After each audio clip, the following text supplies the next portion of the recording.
Hello students, this is Neeta Biju. Welcome again to another class of business studies.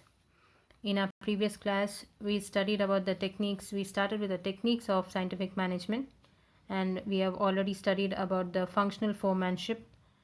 That is the first technique of scientific management by F.W. Taylor. We have completed that. Now we are going to study in today's video. We are going to study the rest of the functional after the functional forementioned. The rest of the techniques are standardization and simplification of work, method study, motion study, time study, fatigue study, differential piece weight system, and mental revolution. So as we have already completed the first one, the functional foremanship, we'll start with the second one, standardization and simplification of work. So standardization and simplification of work means scientific management always emphasizes on maintaining standards relating to every step of business operation. Standardization does not mean only quality standard, but it refers to setting up standards for size, weights, measures, and quality of products. Standardization refers to the process of setting standards for every business activity. It can be of process, raw materials, time, product, machinery, methods, or working conditions. So basically, standardization refers to the process of setting standards for each and every activity or operation that is done in a business unit. So standards can be set for process, for raw materials, for time, for product, for machineries, for methods, for working conditions, everything. So standardization is a process of making something conform to a standard. Standardization ensures that certain goods or performances are produced according to the set or given guidelines, and that is what is the meaning of standardization.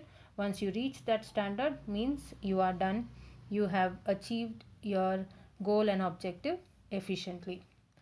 So basically the objectives of standardization is first and foremost to reduce a given line of product to a fixed type, size and characteristic. So here every product should have a fixed type, it should have a fixed size, it should have a fixed characteristic or feature.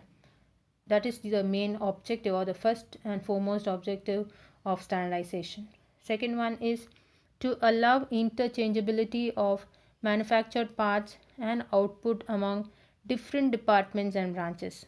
It means any raw materials or spare parts can be fixed or fitted in any type of product. So the same raw material, same type of spare parts can be fixed in any different type of product is what is called as interchangeability. The third one is to maintain quality standard. The third objective, standards are required for making the product the best, refined and fabricated and excellent. The fourth one is to set up performance standards of men and machines. So men and materials should work according to the set standards. So both the men should know, the men means the workforce should know what are the set standards and try their level best to achieve the standard set. Now we'll go to the next aspect, that is simplification.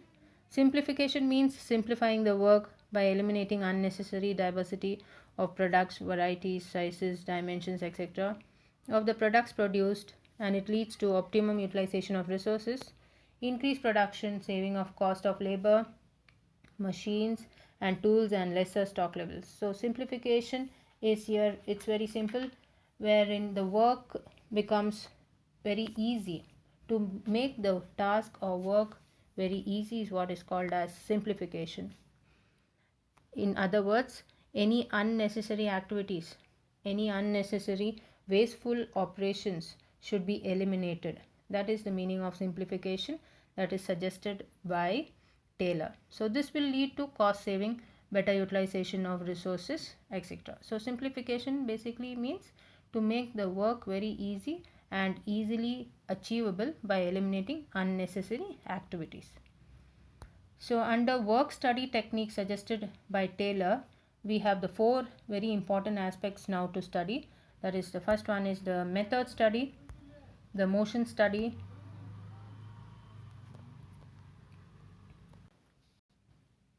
the time study, and the fatigue study.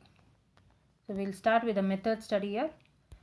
Method study finds the best possible way of doing a particular job. It decides the sequence of operations and placement of human and physical resources while producing goods. It aims to minimize the cost of production and maximize efficiency, quality, productivity, and customer satisfaction. So, when we are talking about method study, it means the best way of doing the job.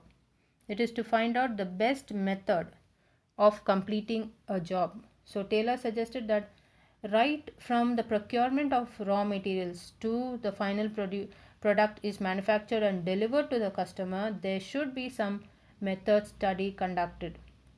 That is nothing but the best way of how to conduct it.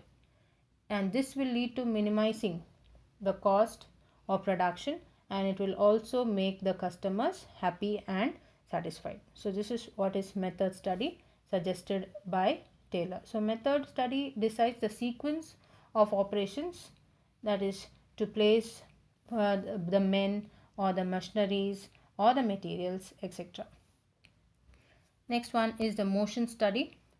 Motion study, it is a study of movements undertaken while doing a particular job like lifting, putting objects, sitting and changing positions, etc. It designs the best method to perform repeated jobs. It eliminates unnecessary movements to complete the task in minimum time with great efficiency. So when we are talking about motion study, motion means movement. So motion study refers to lifting the objects or putting the objects or placing the materials, sitting and changing the positions of workers, etc. All while doing a job. In this method, Taylor suggested that unnecessary movements, that is any movement of men or material that is unnecessary or it takes lots of time, should be completely eliminated, and a particular job should be completed efficiently and effectively. So this is what is motion study. The movement that is unnecessary, which is not fruitful, which is wasting time, which is not giving any profit, should be eliminated. The next we have in under motion study, we have the productive motions, that is useful ones, that is necessary. Incidental motions, that is movement of men and materials from stores going to the stores, etc. Unproductive motions. So these are the three types of motion studies we have. And Taylor suggested through motion study, the unproductive or unnecessary emotions can be eliminated. So when you eliminate the unnecessary movements of men and materials, the achievement of goal and standard is more possible. Next one is the time study. Time study determines the standard time for performing a well-defined job or a repeated activity.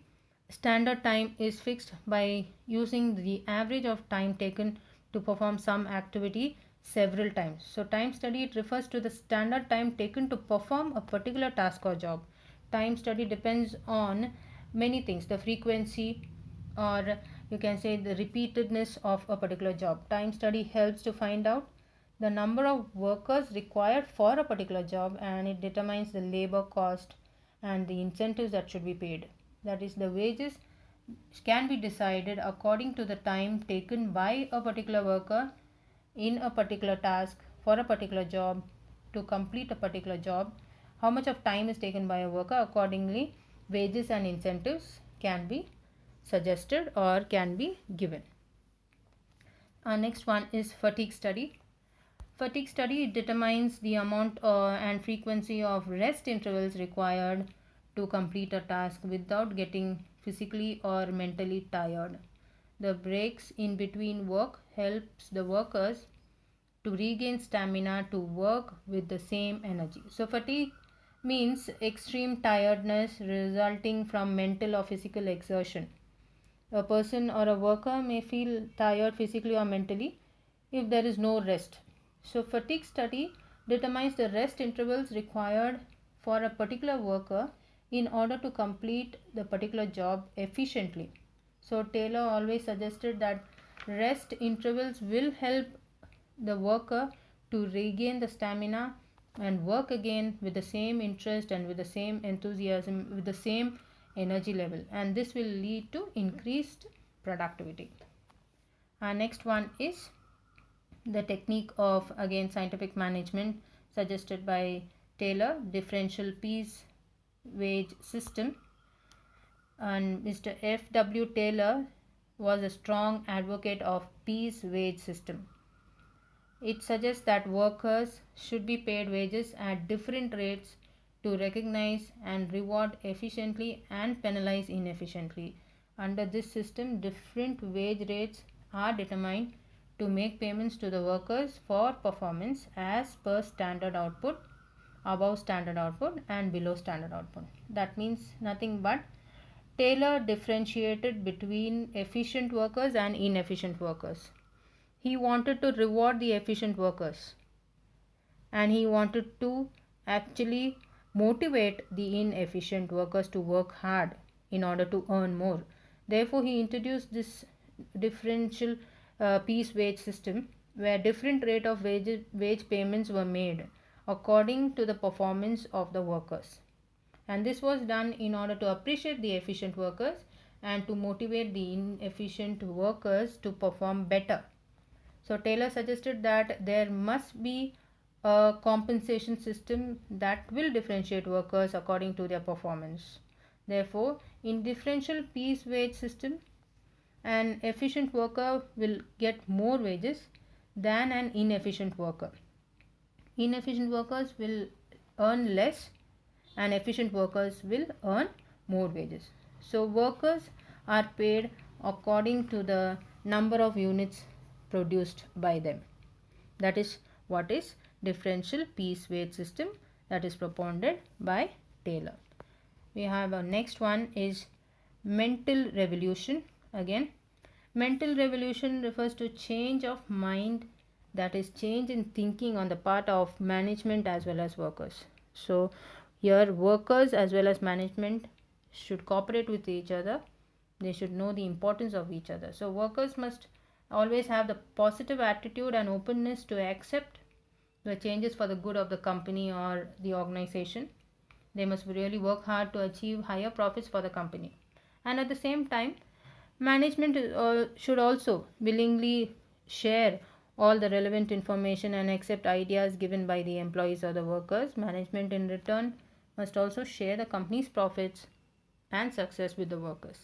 It will lead to cooperation and harmony in the organization. So therefore, Taylor referred the change in mindset as mental revolution. So change in mind, that is the change in thinking, change in attitude on the part of both, that is management and workers, is what is basically mental revolution suggested by Taylor. So the success of implementation of scientific management depends on the mental revolution of management and the workers. Both should cooperate and be in harmony with each other in producing the largest possible output. Taylor suggested that both managers as well as workers should realize that both need each other and both are important. In simple words, changing the attitude of workers and the managers in order to create a better working condition, and both should realize each other's importance and relevance, is what is mental revolution all about. So this is all for today's class, dear students. We have studied all the techniques of scientific management by F.W. Taylor. I hope you have understood. Thank you.